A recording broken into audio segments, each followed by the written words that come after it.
Hindi ito isang laruan na kapag nabasag ay pwedeng palitan ng bago sa isang iglap. Hindi rin ito isang biyahe na kapag may nakalimutan ka sa pinanggalingan, ay pwede mong balikan ang bawat kilometrong dinaanan. Ang oras ay parang tubig sa ilog. Tuloy-tuloy ang agos, walang urong, walang hinto. Kaya sa bawat segundong lumilipas, pinili kita. Pinili kitang makasama.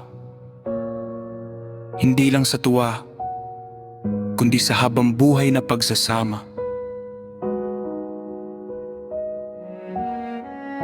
Alam ko, may mga pagkakataong ang dila ko ay nagiging matalas.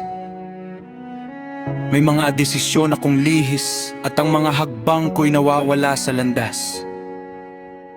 Patawad, sapagkat ako ay tao lamang. Marupok nagkakamali, minsan ay naliligaw sa gitna ng sariling kalituhan.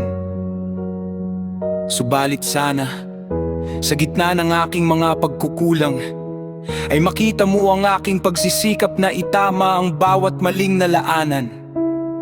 Na ang bawat patawad ko ay hindi lang salita,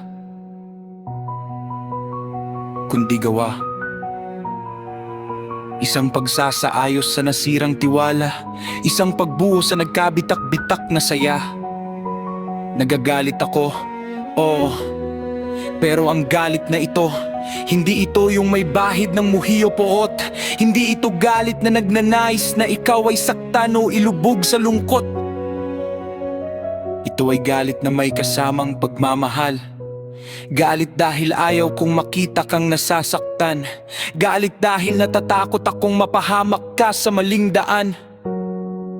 Pinupuna kita, hindi para pahirapan, kundi para protektahan ang ating pinaghirapang samahan.